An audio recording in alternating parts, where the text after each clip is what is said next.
Miss হবে না আপনার পছন্দের টিভি শো। দেখুন জি5 অ্যাপে একদম ফ্রি। পুতুল তখন বলছিল না, আমার ভাইটা মনে হয় ধীরে ধীরে ভালো হয়ে যাচ্ছে।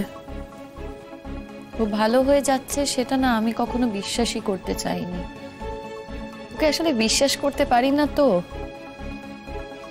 তবে জানো, আমারও কেমন জানি না মনে হচ্ছে ও বোধহয় একটু হলেও চেঞ্জ হয়ে যাচ্ছিল।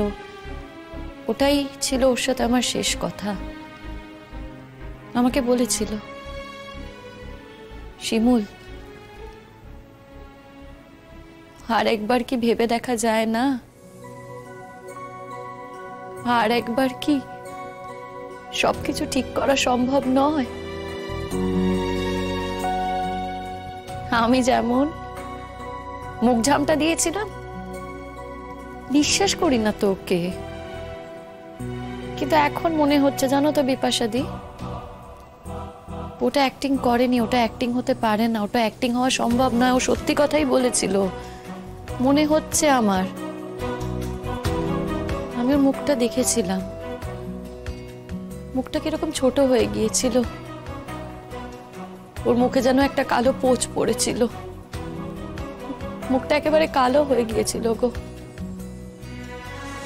আহারে, বেচারা খুব আশা করেছিল। আহারে আহারে মানেটা কি? তুই কি বলতে চাইছিস? আর যদি পড়া সুস্থ হয়ে ওঠে, সবটা ঠিক হয়ে যায়, তুই আবার ওর সঙ্গে থাকবি, সংসার করবি? না বিপাশা, ও তোকে কি পরিমাণ ঠকিয়েছে, কি না করেছে শিমুল, তুই কি বলছিস? না না বিপাশা দি, আমাকে ভুল বুঝছো। আমি ওর সাথে নতুন করে সংসার করার কথা বলিনি। আমি শুধু চাই মানুষটা বেঁচে উঠুক। আর ঠকে যাওয়ার কথা বলছো, কত মানুষই তো ঠকে যায় বিপাশা দি।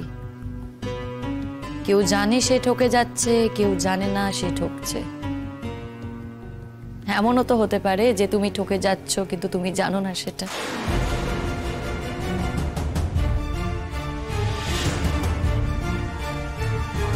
দেখ শিমুল, একটা কথা বলি তোকে, এই পরিবেশে হয়তো কথাটা বলা ঠিক না, কিন্তু আমি দেখছি কিছুদিন ধরে তুই সমস্ত কথায় কিছু না কিছু ধরে আমাকে ইঙ্গিত করছিস।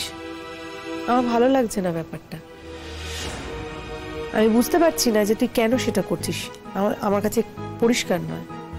শুধু আমি এটুকু বলতে পারি যে চন্দন এবং আমার ব্যাপারটা আমরা কিন্তু নিজেরা খুব ভালো মতো বুঝি। ওর আর আমার ভালোবাসাটা একান্তই আমাদের ব্যক্তিগত শিমুল।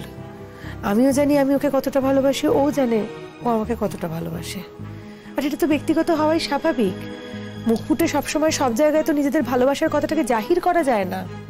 বিয়ের এত বছর পর এটা তো সম্ভব নয়। এটা একান্তই আমাদের ব্যক্তিগত ব্যাপার। চন্দন আমার জন্য জীবন দিতে পারে, প্রাণ দিতে পারে, আর আমার কাছেও ও ছাড়া জগৎ অন্ধকার। আর তুই যদি এভাবে বারংবার কারণে অকারণে চন্দনের দিকে ইঙ্গিত করতে থাকিস শিমুল, বলতে খারাপ লাগলেও বলছি যে এটা কিন্তু তোর আর আমার বন্ধুত্ব বিচ্ছেদের কারণও হতে পারে। জি5 ডাউনলোড করুন আর সব এপিসোড দেখুন একদম ফ্রি।